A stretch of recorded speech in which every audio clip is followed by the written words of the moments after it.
Assalamualaikum warahmatullahi wabarakatuh. Perkenalkan, nama saya Stina, mahasiswa Universitas Muhammadiyah Mamuju, Fakultas Ekonomi, Prodi Manajemen angkatan 2022.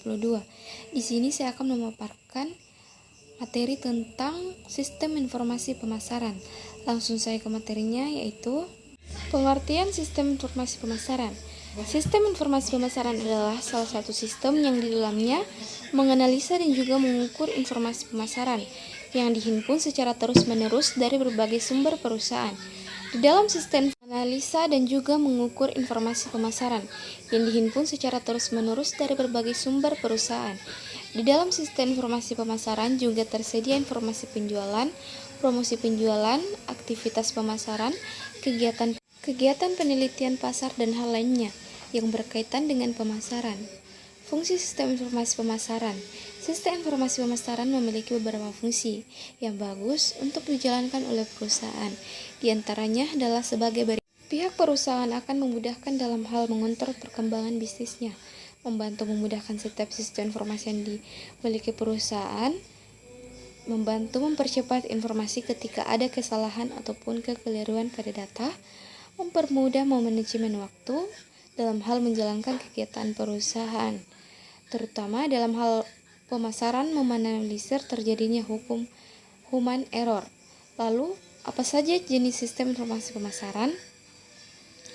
Seorang profesor dan ahli pemasaran yang bernama Philip Kotler dari Northwestern University di tahun 1966 pertama kali menggunakan istilah marketing nervous center atau pusat saraf pemasaran untuk bisa menggambarkan suatu unit yang baru yang terdapat di dalam pemasaran.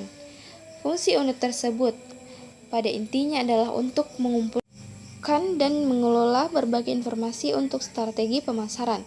Kotler menjelaskan bahwa terdapat 3 jenis sistem informasi pemasaran, yakni 1. Marketing inteligensi adalah informasi yang didapat dari lingkungan dan terus diserap ke dalam perusahaan. 2. Internal marketing information adalah suatu informasi yang dihimpun dari dalam perusahaan. 3. Marketing communication adalah sistem yang diperoleh dari dalam perusahaan ke lingkungan perusahaan. Komponen sistem informasi pemasaran. 1. Komponen input sistem informasi pemasaran.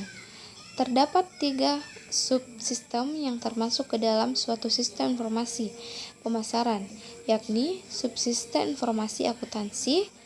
Subsistem informasi akuntansi adalah suatu kegiatan yang dilakukan guna mengumpulkan data yang di dalamnya menjelaskan transaksi pemasaran pada sebuah perusahaan. 2. Subsistem penelitian pemasaran.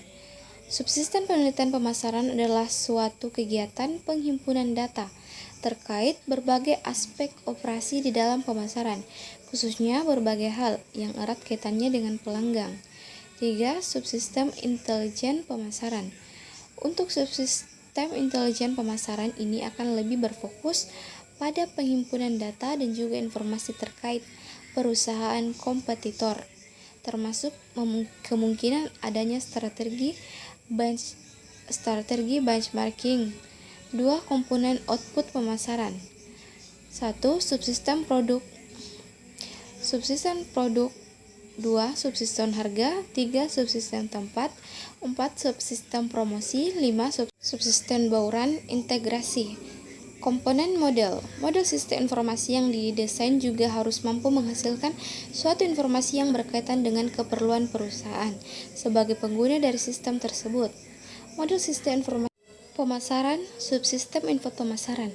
Subsistem penelitian pemasaran dilakukan dengan menghimpun data terkait berbagai aspek operasi pemasaran penjualan, khususnya berbagai aspek yang berkaitan dengan konsumen dan calon konsumen.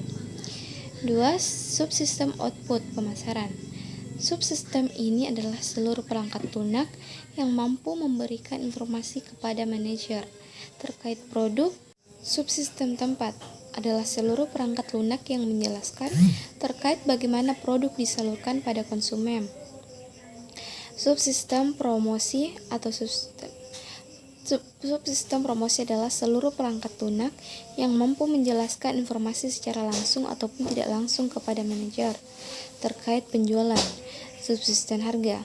Subsisten harga adalah perangkat lunak yang akan memberikan seluruh informasi harga produk kepada manajemen. Penentuan harga ini dilakukan berdasarkan permintaan penetapan harga yang sesuai dengan nilai yang ditempatkan oleh konsumen pada suatu produk. Pihak manajemen nantinya bisa menggunakan subsisten ini secara terpisah atau digabung. Untuk setiap output sistem, maka pihak manajemen akan memutuskan bahwa informasi tertentu bermanfaat dalam memecahkan suatu masalah dalam pemasaran. Sekian dari saya. Assalamualaikum warahmatullahi wabarakatuh. Terima kasih.